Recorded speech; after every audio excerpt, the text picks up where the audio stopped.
Hey y'all, I am Rebecca Fleetwood Hession, CEO of WeThrive.live. So my company name is We Thrive. So I've been in this business of helping people thrive for some time now. So this topic is near and dear to my heart.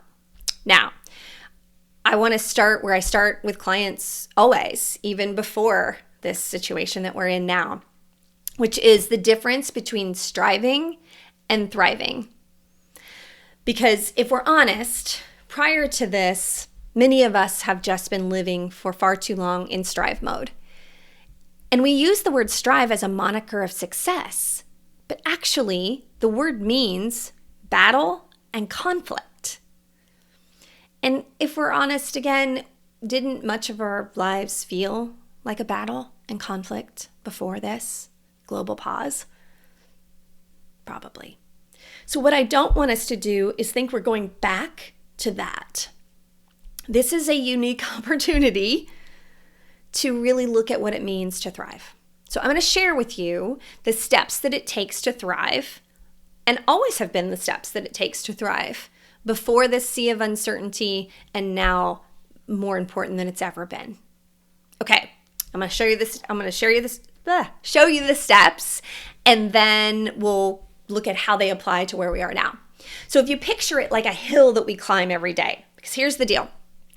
Every day when you wake up, your brain has one job. Your brain wants to make sure you survive and thrive. And I do this because I'm going to talk to you about it like we're climbing this hill every day. So our brain is looking for certain things along this path every single day.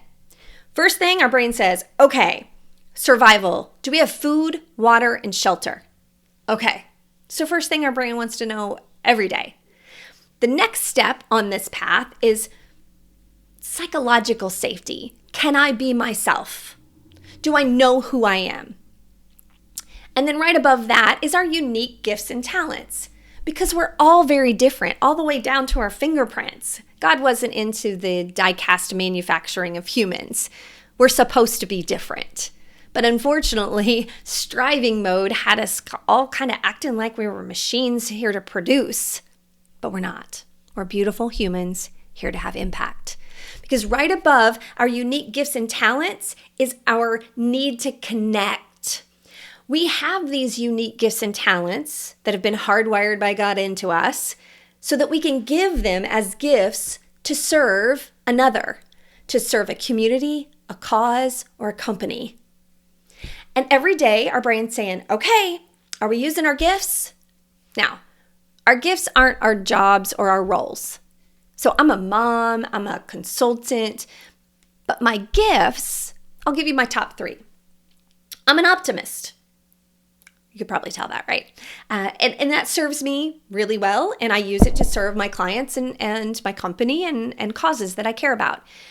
I am a connector. If I meet you, I will immediately tell you 2 or 3 people that I think you should know.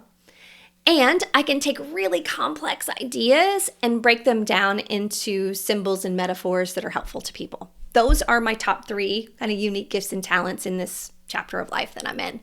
And so I am always looking for ways that I can use these gifts to serve, because that takes us up closer to thriving. Now we're in the place where when we use our gifts and talents, our brain goes, yay, you're valuable and relevant because what you have helped someone.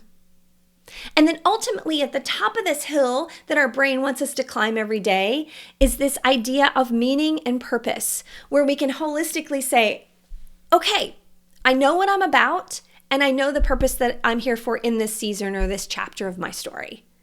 And those are the steps to thriving. Okay. Here's what happened. As we were doing our thing, doing our work, all of a sudden, abruptly, boom, we got knocked down the hill. So as we're using our gifts and going to work every day and doing all the things, all of a sudden, boom, we're flat on our back. Like, what just happened? And so now we're back at the bottom of this hill in survival mode. This is trauma, y'all. This is trauma. And that's okay. Here's how we can deal with it.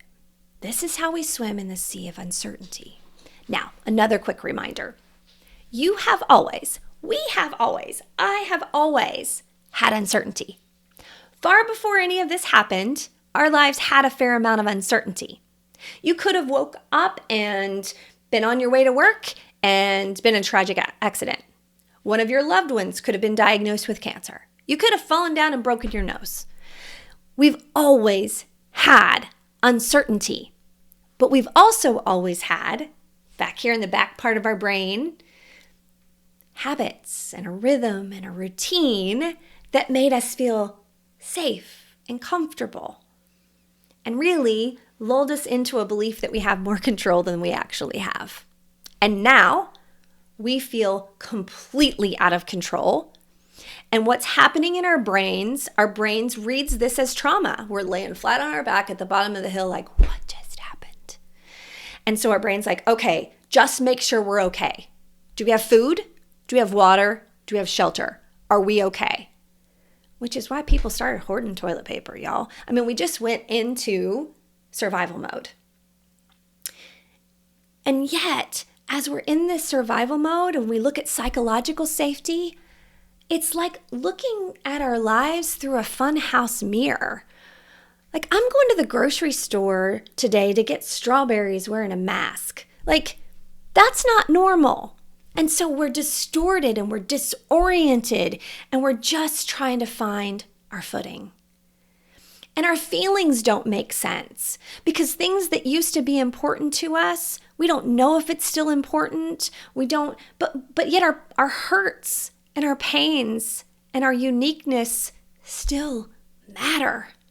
They're still important because the deepest human need that we have is to be seen, heard, and known. So in a time when we look around and there's just what feels like mass chaos, we still want to be seen, heard, and known. And in those feelings, sometimes it feels really selfish because we're comparing ourselves to people who are dying. We're comparing ourselves to healthcare workers. We're comparing ourselves saying, we should just be okay. We should just be thankful. We should just. But here's the deal. Comparing our pain does nothing to alleviate ours. We are unique down to our fingerprints. And our pain is unique and comes from a very personal place. So it's okay to have those feelings. No guilt, no shame, no shade. You're in trauma, we're at the bottom of the hill, we're trying to get ourselves packed back up so we can start climbing back up to this place of thriving. It's okay. So, some steps that you can take. Because we're in this basic survival, food, water, and safety, never have the basics of life been more important and more evident to our ability to get back to thriving. What we eat, how much we move, and how we take care of ourselves right now matters a lot. Because that's going to give our brain the safety and security, the psychological safety to get back up on that hill. If we just, Netflix this thing out with chips and whatever else, it's going to be really hard to get back up to climbing that hill to meaning and purpose and thriving. So, again, no shame, no shade. This isn't about perfection. This isn't about striving, but it is about being aware that how we fuel our brains right now is really going to help us with our emotions. So it's really, and getting the right amount of movement and getting ourselves in that place where we have good headspace. It's important more than it's ever been.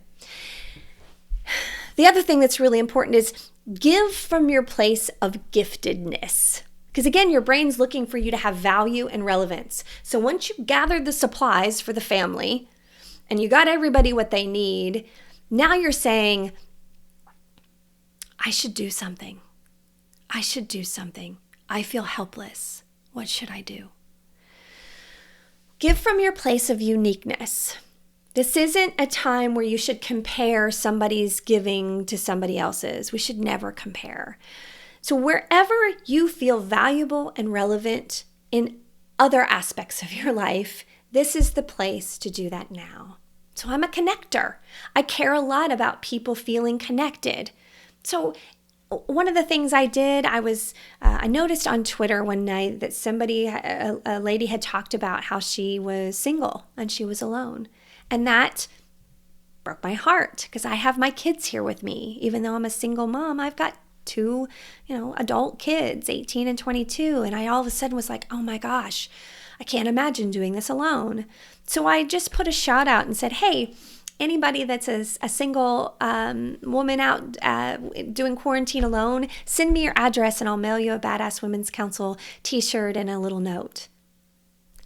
Simple, maybe even in some ways silly if we're trying to compare ourselves to a healthcare worker or somebody that's battling the virus. It's not silly. It means something to that woman.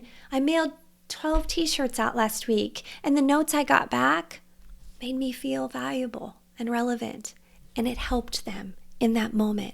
So whatever you're good at, do those things. A lady I was working with said, I love to do flowers, and when I was at Kroger getting my groceries, I made a deal with the flower guy, and he gave me bulk flowers for a really good price because they weren't selling much anyway. And she said, I went home and I made all kinds of arrangements and I put them on the doorsteps of the people that I know are really hurting, either healthcare workers or the elderly. And she said, it just made me feel good. So give of our giftedness. What we don't want to do right now is strive. How do I just white knuckle my way out of this? Can we just stop doing that? So striving means I'm going to go in for all the details. And this is the time to zoom out. Thriving is to zoom out and look at the bigger picture. To look at this from an opportunity to pause and say, okay, who am I? What am I about? How can I help right now? So one of the ways that is helpful is to write down what you do know. Yes, there's a lot of uncertainty. Agreed. But what do you know? Number one, I've got enough food for the next couple of days. I'm safe. I have a house or apartment to live in. I have people that love me. I've got unique gifts and talents, and jot some of those down. How can I give those gifts and talents today? Those are just a few ways that you can swim in this sea of uncertainty without feeling like you're drowning.